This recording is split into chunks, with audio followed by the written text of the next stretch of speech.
With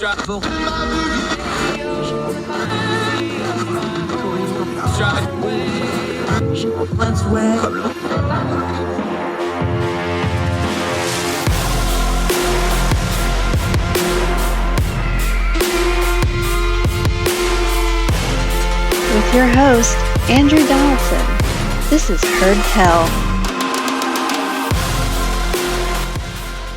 Welcome back to Heard Tell. I'm Andrew Donaldson. Thank you so much for giving us the most precious thing you have, your time, and we don't ever want to waste it. That's why we do what we do, turn down the noise of the news cycle. And this got really noisy on social media. Let's go to The Atlantic. Emily Oster wrote this. It's titled, "Let's Declare a Pandemic Amnesty. We need to forgive one another for what we did and said when we were in the dark of COVID." Now, it's a long piece. We link to it. Go read it for yourself. Make up your own mind. But let's take the question up because, as you can imagine, this exploded all over social media and people had reactions. And I'm a writer. I do this for a living. So, yes, I understand most people that are reacting to it didn't read it. I get all that. But the question's a fair one.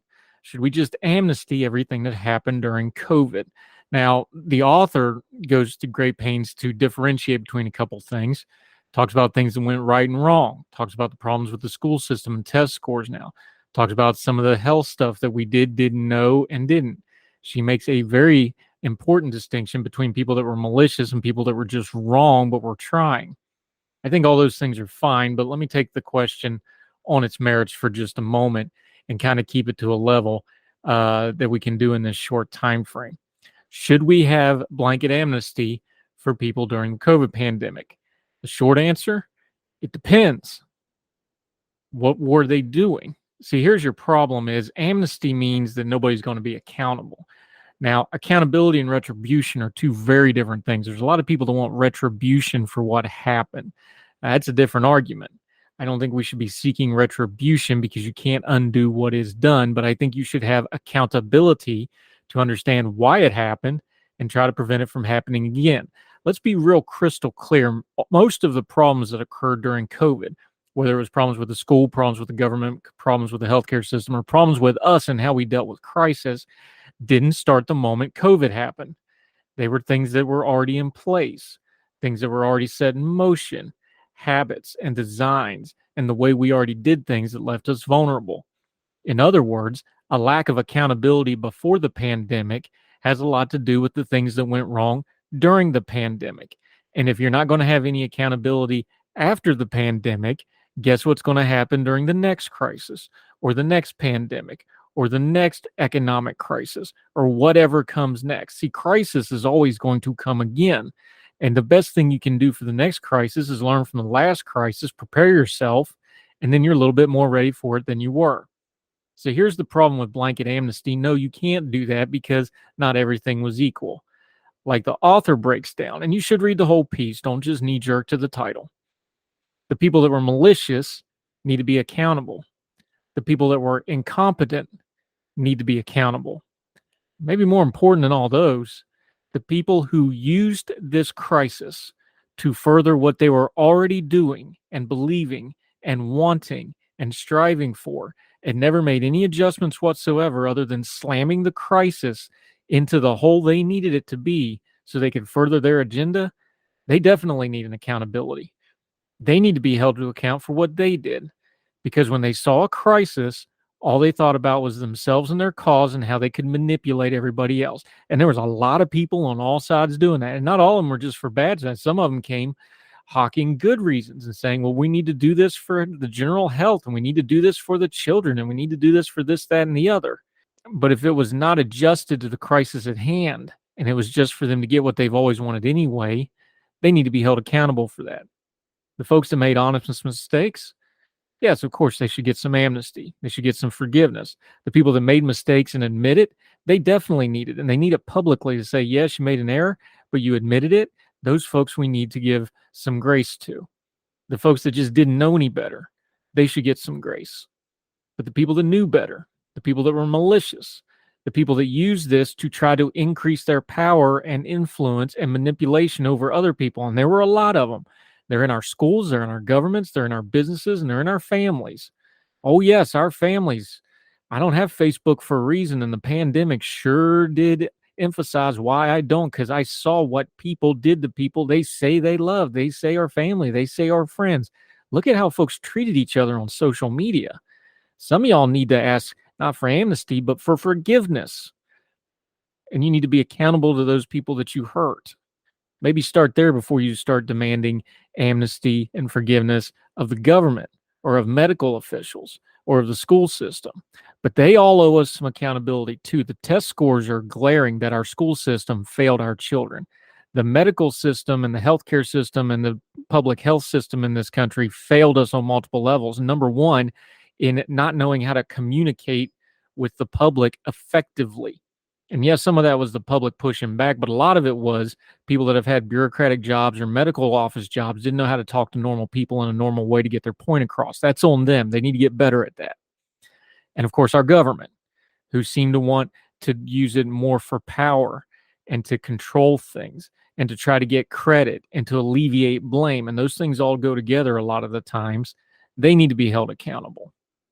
We all lived through COVID. We all had different experiences, and everybody suffered in different ways and overcame in different ways. Something like blanket forgiveness, blanket amnesty, that's not going to work. Some folks do deserve amnesty. Some folks definitely deserve forgiveness. But we must have accountability, or we're going to do this all over again. And then somebody else is going to have to write a piece begging for amnesty. And maybe that time someone will listen and go, no, we need accountability. Not to just forgive and forget. We can forgive. Better never forget. Because as the author pointed out in her piece, you're doomed to repeat this stuff. Yes, if it's all negative, you may get in a doom loop. But if you have no accountability at all, you're going to be in a failure loop anyway. More Hertel right after this.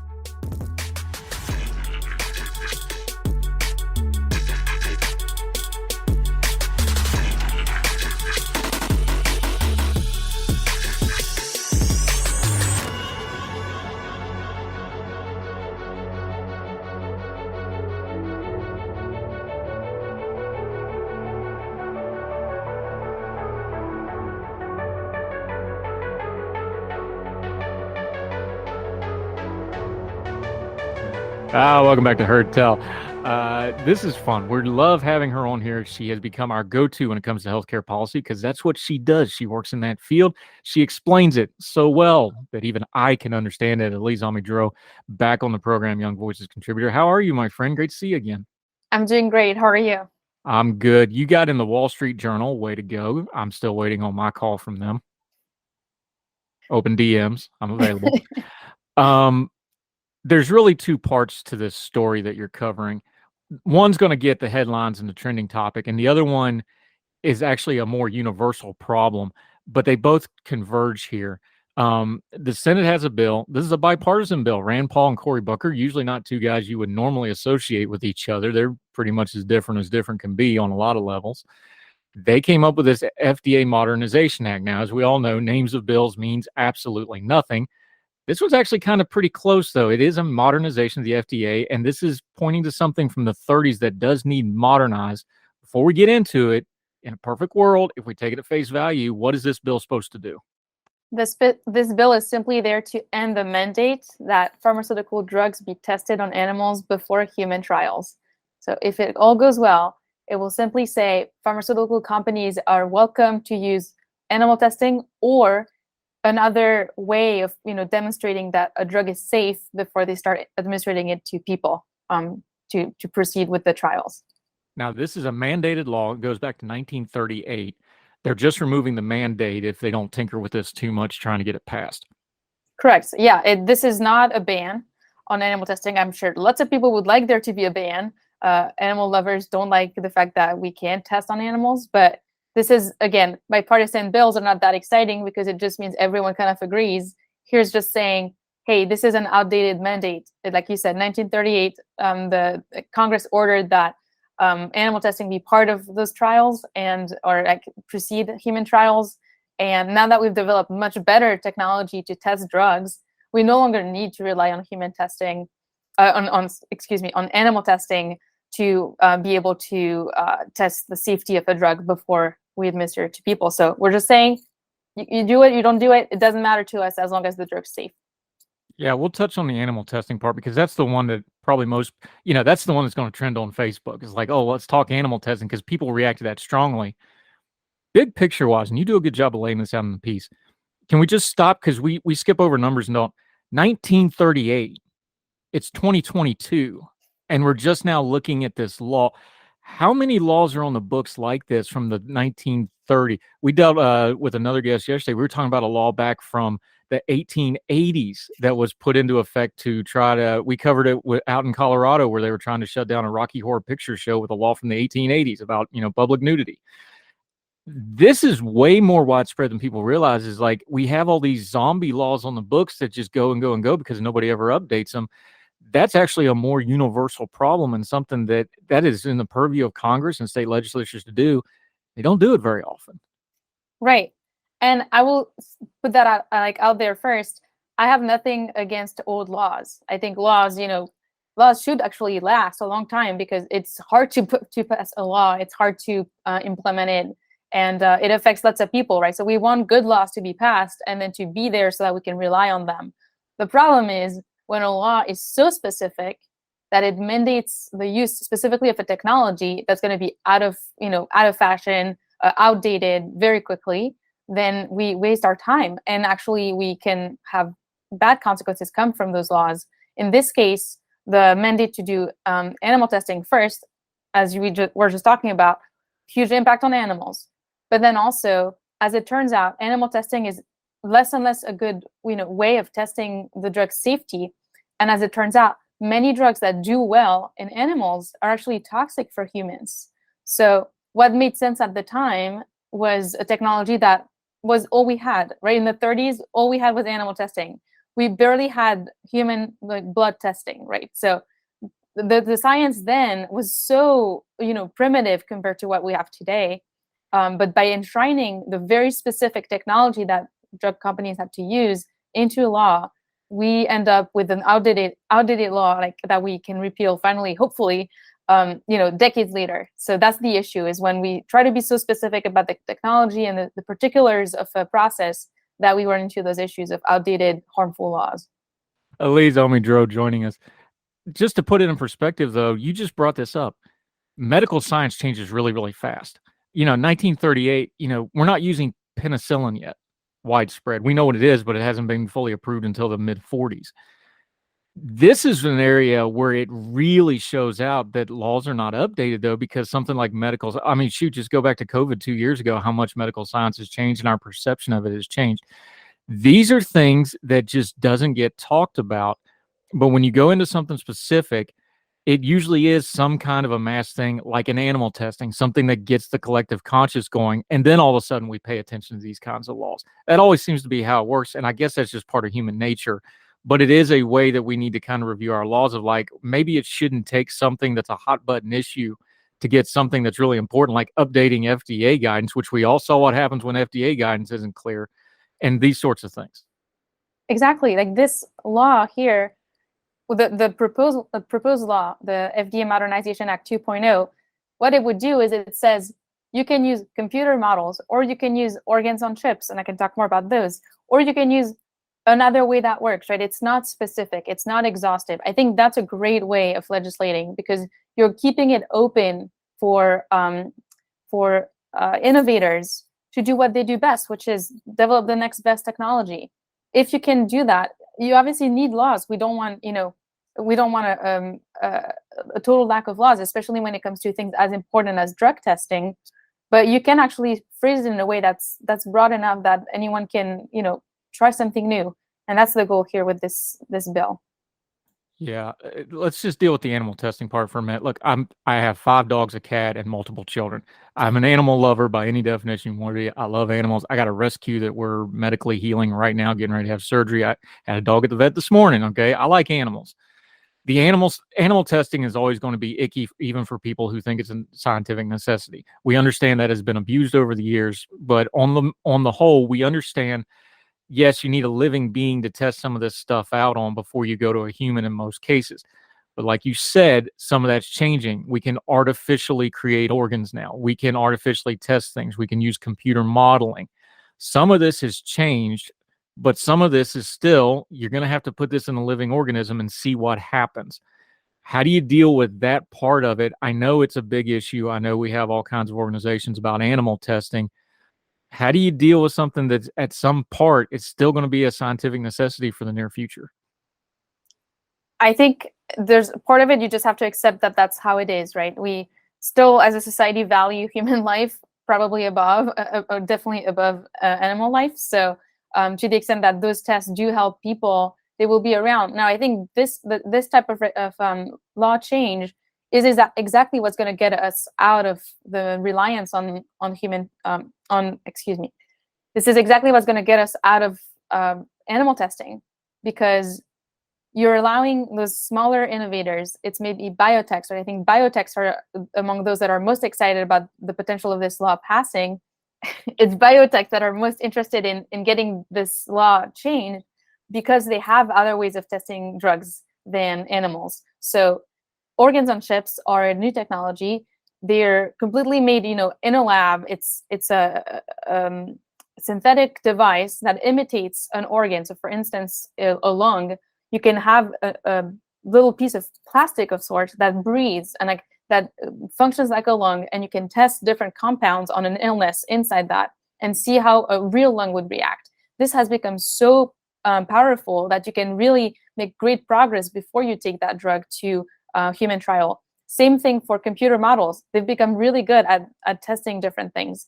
So this is how you get out of it. You can't eliminate it right away, I don't think, unless you really have the will of all of Congress, or a majority and more, to get that the idea of animal testing banned. But you can still quickly eliminate it by allowing innovators to be innovative. The amazing thing about moving away from animal testing is that it's much cheaper to do it that way, right? Like, you can imagine that animal testing is very pricey to do. You have to have all the animals on hand. You have to take care of them. Have to have be compliant, because there are obviously lots of rules around how you do the testing. Those things are very expensive and complex, so they keep out smaller entrants from the biotech space. And by removing those mandates, you can actually allow more entrants to come in, more competition, that becomes cheaper.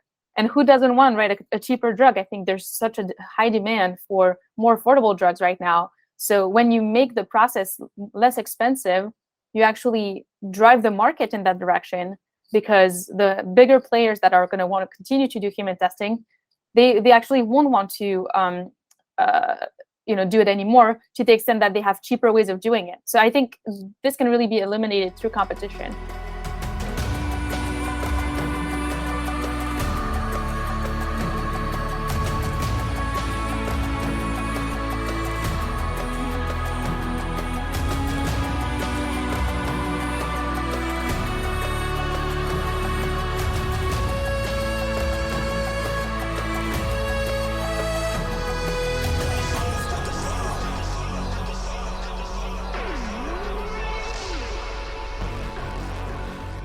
Yeah, Elise, Amez-Droz joining us. There's another component to this, and you talked about the cost of it. The reason these drugs are so costly is because the R&D is astronomical, and some of that's regulation. We've talked to you about that before, and we'll debate it some other time. But on top of that, and on top of the moral argument, there's a thing about doing these drugs where it just takes forever to get it through the R&D and the process, and then the approval process with the FDA. Part of removing these mandates, this will also speed up getting these drugs through the process, not in an see, neither one of us can talk today, not in an irresponsible way, but just by removing a layer of testing, or maybe allowing a technology that's a little bit faster and a little bit cheaper. This also speeds up a process that, for far too many people that are waiting on the next wonder drug or the next miracle drug, maybe years or even a decade away. This speeds up the process, doesn't it? It does. It makes the process smoother, less expensive, just faster. That's one big advantage. The other advantage, and this is something that I don't think gets a lot of attention, but when you start human trials, people start taking the drug, right? You have the placebo group that thinks they're taking the drug. I mean, they are not actually. And then you have the people who are really trying the drug. And in any case, when the drug doesn't turn out to be powerful, and maybe when it turns out to be toxic, you've given hope to all these patients that a drug is making it to human trials. Like, people are expecting something to happen, and they can get very excited at the prospect of finally finding relief. And I think by encouraging innovators to get in this space, because it's now less expensive, you have more patients that are going to be able to access drugs that potentially work. And I think that's really exciting too. Yeah, Elise Amez-Droz joining us. I think you're in part to this piece. Again, it's in the Wall Street Journal. We're going to link to it. Read the entire piece. It's excellent. I think you bring up, going back to that wider point about regulation for just a second, I'm going to quote you here. You say, this mandate should serve as a cautionary tale, enshrining state-of-the-art technology into laws risk undermining the development of a better method. We should take the long view legislating. I doubt anybody in 1938 thought it would be 2022 before anybody reviewed this law. We see this in other areas. We see this with the EU doing the USB-C mandates. We see it in the medical field. We saw it during COVID, where we found out, hey, maybe some of that mandated stuff doesn't really need to be mandated if it's an emergency. You can pick anything you want. It's a general problem we have is we want to legislate for the now without the long view in mind. That really is a good lesson to take from this, beyond the animal testing and beyond the length of, these quote unquote zombie laws that stay on the books for years. We just don't do a real good job of unintended consequences and what a law may look like 20, 30, 40 years from now, do we? We sadly don't. And this is really my wider point, and maybe something that I care about people taking away from this story, is we can always do better when it comes to legislating for future generations. We have to believe that people are going to come up with better ways of doing things than we currently have now. And we also want to keep the economy dynamic. There's no reason for us to protect the current industries, and that's usually where those laws are from, right? Like, there is an industry around specific mandates, and they will lobby for those mandates to be included in law because they profit from there being a mandate that benefits them. And so the more we move away from this highly specific, technology-specific language and toward a more open model of innovation and a more flexible, way of competing, we actually end up with better laws and a more dynamic economy that allows everyone to come in and innovate and flourish. Yeah, and if there's one sector of society and technology that you do not want to stagnate, it is medical technology, because you need it to continue to grow and push boundaries and find cures for. Look how far we've come on so many medical fronts. And unfortunately, during COVID, people started pulling back a little bit, and now we're seeing what happened with things coming back. You never want to stagnate with medical stuff, so it's very important our government doesn't do that as well. Elise Amez-Droz, always love having you. You explain this stuff way better than I can, and I always learn something talking to you. This is a great piece. You're right. This is a bigger issue. I look forward to you writing and covering some more. So until we get you back on Heard Tell again, let folks know where they can keep up with you. This piece will be in the Wall Street Journal, but let them know what else you have going on as well. Absolutely. So currently I'm studying single-payer systems around the world. So this is going to be my next focus for a little bit. But in the meantime, you can catch my writings on LinkedIn. Simply, that's the only place I am active on social media. And my name is Elise, Elise, and last name is Amez-Droz. Yep. And for those of you like me who have trouble with silent letters, it's on the lower third graphics on the YouTube. We'll also link to it in the notes for all the podcasting folks. Elise, always enjoy our conversations. Look forward to having you back soon. Thank you for the time, ma'am. Thank you so much. Yes, ma'am.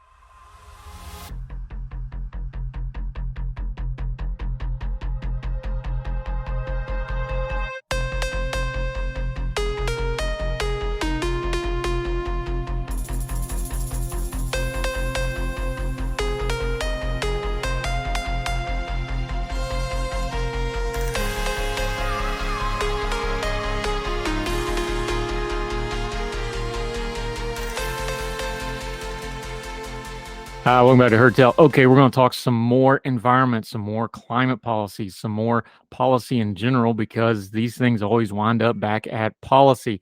Tyler Duvelius joining us on Heard Tell. He's from the state of Ohio, but we're not going to hold that against him for the purposes of this conversation. He is a Young Voices contributor, well-written, sharp guy. Looking forward to this. Tyler, thank you so much for the time today, sir. Andrew, thanks for having me. Happy to be calling in today from the great state of Ohio. Looking forward to our conversation. Yeah, well, if it was so great, you wouldn't have to remind yourself how to spell it when you do, football chants and such. I'm teasing. Look, I worked in Ohio, in the tri-state, Kentucky, West Virginia, Ohio area. I worked in Southport, so West Virginia, Ohio, it's just one of them things. I got lots of family in Youngstown, so it's all in good, clean fun.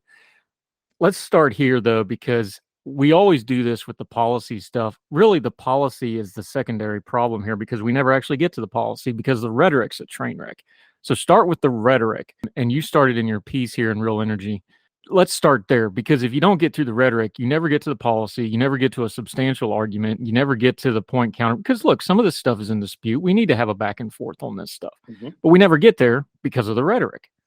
Absolutely. A recent poll from Pew Research Center found that Americans are relatively evenly divided. It's 49-47 when asked if President Biden and Democrat, if their policies are moving us in the right direction when it comes to climate solutions. And you hit on something there that what we hear from the left far too often are rhetoric, not solutions. What they want to do is to use this issue, particularly in a time like now, as we're a couple weeks out from midterm elections, to really divide the country, for there to be a right side and a wrong side.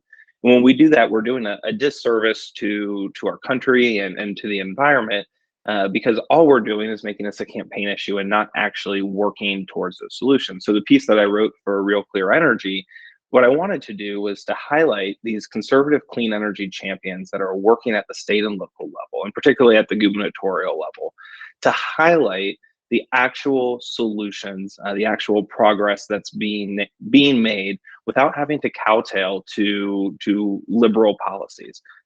We talk about the fact that whether or not you believe humans are contributing to climate change, we recognize that the climate is changing, but just because the climate's changing doesn't mean our principles have to change. Yeah, and let's follow that up for a second, because this is a matter of principles to some folks, but principles are also shaped by lived experience. And I think there's something happening here that's a little bit, we're seeing some crossing of political lines and ideology lines. And some of it depends on, part of if you live out in the country, you may be more inclined to be an outdoors person. You may be more naturally inclined to traditional conservation efforts. You may be a hunter or fisherman, and stewardship is a big deal to you.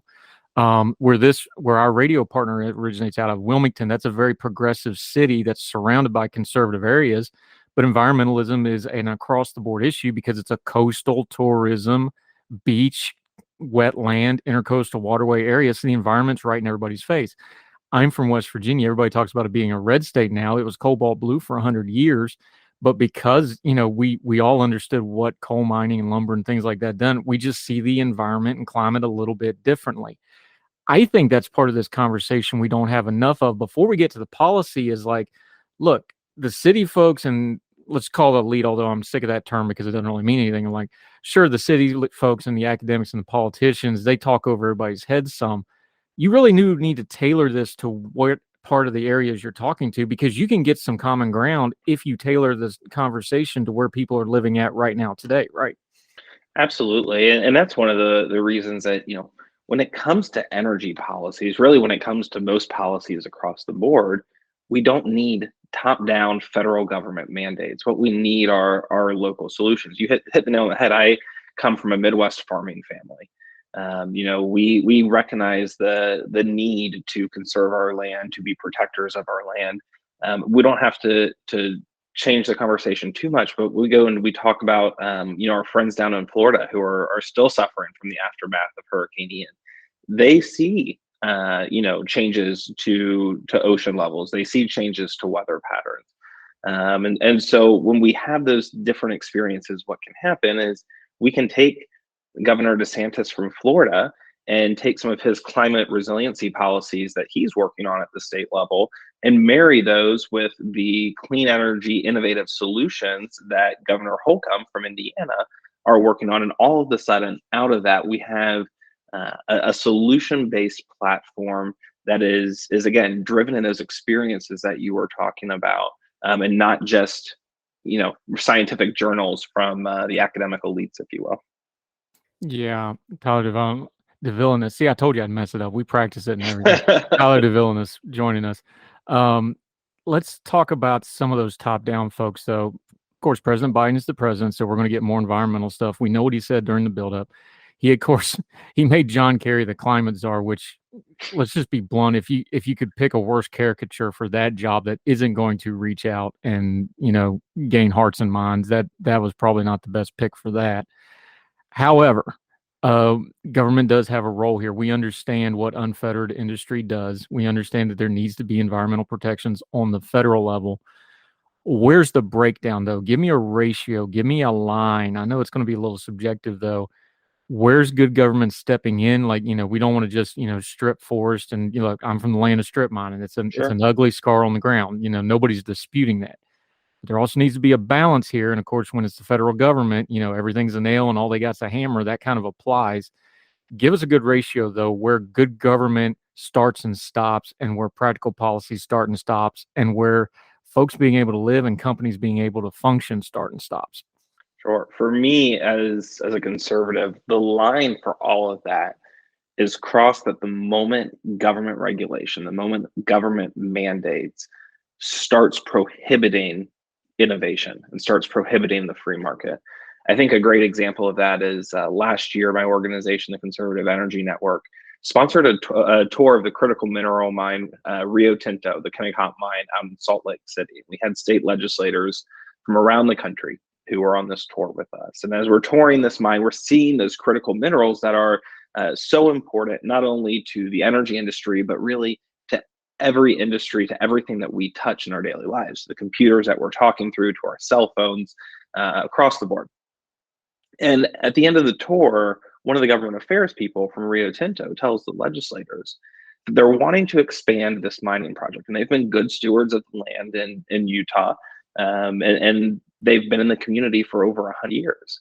But for them to expand that project, it is going to cost them twice as much and take twice as long as it would be for them to invest in a similar project in Australia or Canada. Now, make all the jokes you want about Canada, but it's not a third world country. So if you're the CEO of Rio Tinto, a large multinational enterprise, Andrew, where are you going to invest your money? Is it going to be in the project that takes twice as long and twice as much to start to see a return on your investment, or a place where you can do that in half the time and with half the cost? And for us, that's, I think, a perfect illustration of the lens all right, the government should put reasonable regulations to ensure that we're not destroying the environment, to ensure the safety of everyone. But the moment that those become so onerous that they're preventing future development that's made here in America, that's where it starts to become a real issue.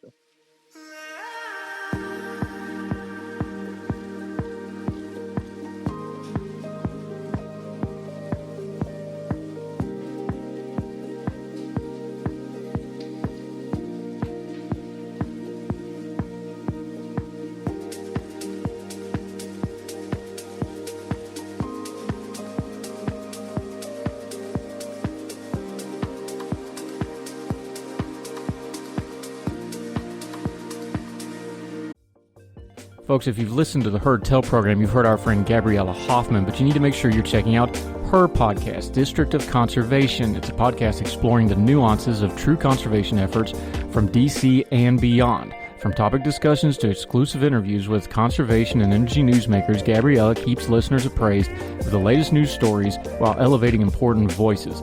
Listen to District of Conservation on Apple Podcasts or wherever podcasts are played.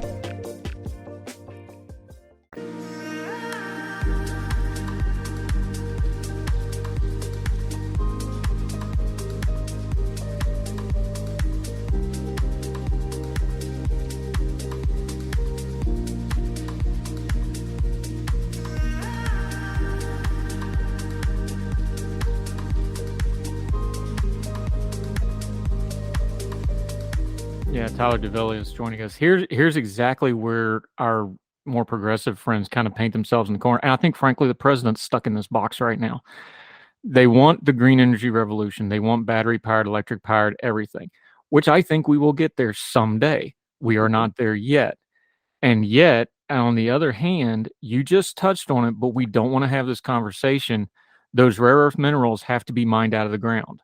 They are mostly controlled, especially things like cobalt and lithium, things like this, by untoward foreign powers that we don't really want to be doing business with, number one. But if we got to do business with them, we sure don't want to be beholden to them.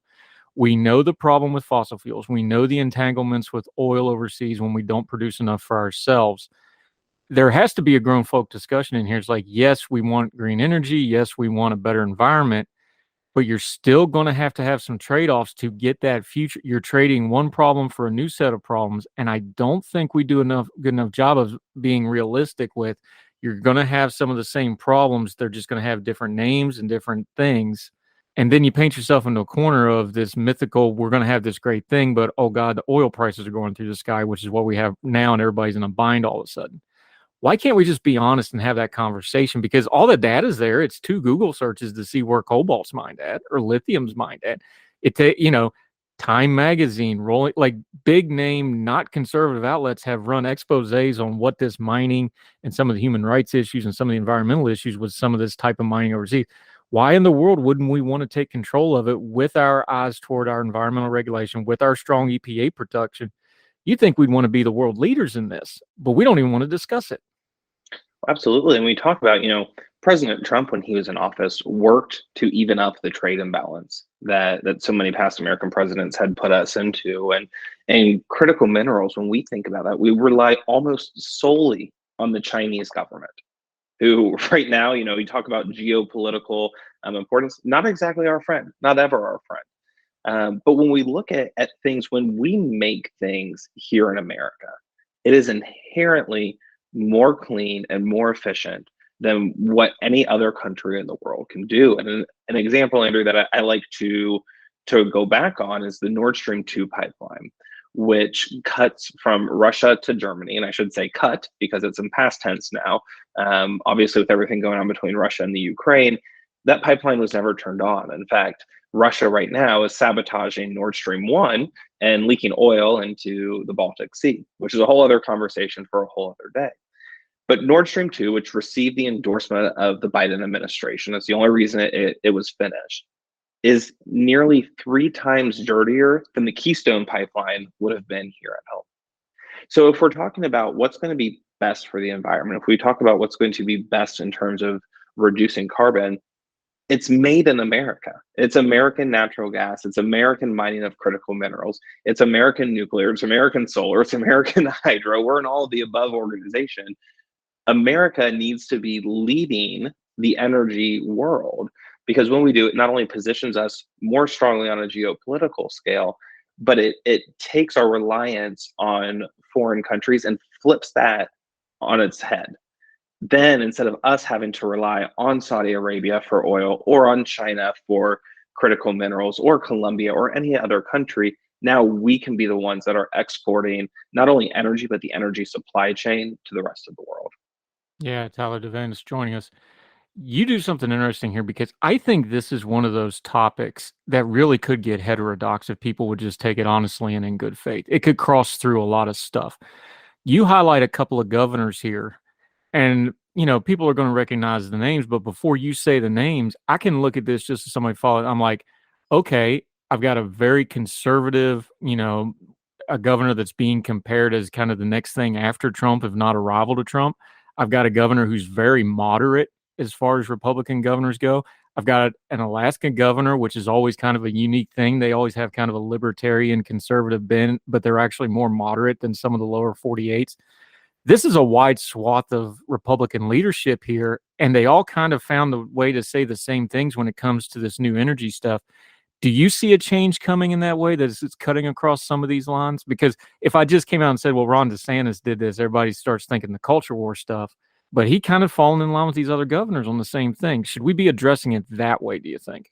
I do. And if you notice, the governors you mentioned, and I'll quickly run through the list, Governor DeSantis in Florida, working on hardening infrastructure in the state of Florida to combat some of the effects of a changing climate, to work on that climate resiliency aspect. Governor Holcomb in Indiana, the Indiana legislature, which is super majority Republican, they passed nearly a dozen clean energy bills. They touched on everything from electric vehicles to solar to nuclear. They're basically saying, and again, super majority in Indiana, they're basically saying, hey, if this is where the economy is going, if it's where the free market is moving towards, we want to be a part of it. And then you have Alaska, Governor Mike Dunleavy, and Alaska has real problems with energy reliability, with energy sourcing in general. But what they're wanting to do is to prioritize their energy reliability, to prioritize their energy independence, and they're going to lead through clean and renewable energy technologies in order to achieve that. And so I think what you see is each of these governors, and all three of them are Republicans, they kind of encapsulate something that even just hit the news just last week, and that was Governor Youngkin in Virginia. Of course, we all know Glenn Youngkin started beginning the conservative revolution that we should hopefully be seeing at the ballot box here in a few weeks. But he released a state energy plan that prioritizes an all of the above approach. And for too long, we've let all of the above fall into that political rhetoric that we talked about at the top of the conversation here. But all of the above means just that. It means that we prioritize forms of energy, including natural gas, that are going to ensure reliability, that we look at existing technologies like wind and solar and hydro, but that we also innovate and we move that free market to a more efficient path. And if we're being honest, that's small modular nuclear. And so I think what we're seeing here is governors responding to the needs of the day, to the needs of their state. And they're doing that in a way that isn't going to rely on artificial mandates and subsidies and deadlines, but in a way that it's going to be able to be supported by the free market, not just in this moment, but for years to come. Yeah, Tyler Duvelius joining us. When you look at something like Alaska, which is of course resource rich, we all know about the North Slope and the resources of Alaska. They're pushing for renewable energy. Places like West Virginia, traditional coal country, they're starting to really push renewable energy. A lot of battery-powered companies moving into that area. When you see Youngstown, Ohio, the old GM plant is now an electric vehicle factory. Mm-hmm. I still have questions about the economic viability of this because a lot of that's still working off subsidies. But you can't deny it's moving that way. Give me a time frame, though, for somebody that's healthily skeptical. I'm not just talking about the cranks. I'm talking about people like me who's just like, I think we'll get there, but I still think we're a ways away. 10 years, 15 years, 20 years? What are we talking here, do you think? I think we're looking in that 10 to 20 years. But the key here is that we don't give ourselves a hard and fast deadline, that we allow the clean energy transition to be just that, a transition. One of my favorite kind of side-by-side pictures that I've seen is a picture of Times Square in 1901. And it was, or early 1900s, I should say. And there are horse and buggies everywhere. And there's one car in Times Square. You fast forward, Times Square, same vantage point, 1920. There are cars everywhere. There's one or two horse and buggies across Times Square in New York City. And when you think about that, I think that's kind of how we're getting here with energy. Will we be employing more and more renewable and clean energy in the future? I believe so. I think that battery technology has a way to go before it can capture all of those, because sometimes, let's be honest, the wind doesn't blow and the sun doesn't shine, and we need batteries to capture the excess energy that's produced during those times. But I also think that as we look at when subsidies sunset, that's going to be a big indicator to is this industry able to survive on its own? And I do think that it will. There are a lot of studies out that show that it can be competitive without subsidies, and let's let the free market dictate where we need to go in the future. Yeah, Tyler Duvelius joining us. The piece is in Real Clear Energy. We're going to link to it, like we always say. Read the whole piece, decide for yourself. He's got a lot of links in here, too, that you need to click through and read the background. It's well researched. Lots of stuff to go through. Tyler, let folks know where they can follow you until we get you back on Heard Tell and hear from you next time, my friend. Thanks, Andrew. You can follow me on my personal account at Tyler Duvelius. That's Duvelius. And I have to plug my company's social media as well. It's at Cons, CONS, Energy Net on Twitter, and look forward to being able to engage with you all online. Yeah, do that. We'll put all those links in there. It's a topic that's just going to be something we talk about over and over again, so we'll definitely have you back to talk about it some more. Appreciate your time, Tyler. Thank you, sir. Thanks so much, Andrew. Appreciate it. Yes, sir. Appreciate it.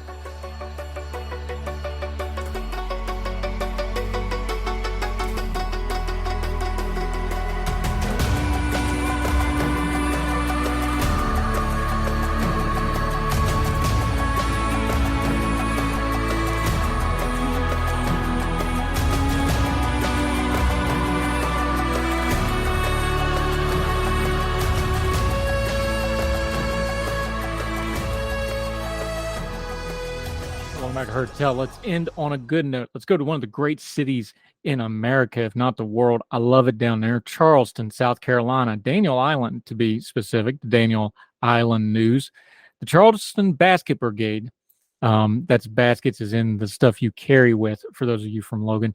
A local Charleston nonprofit founded on Daniel Island is celebrating its 15th year and will return to a live in-person event for the first time since 2019 on Tuesday, November the 22nd. The charity has set a goal to raise $120,000 to feed 3,500 Charleston Tri-County families, which would come out to about 21,000 people on Thanksgiving.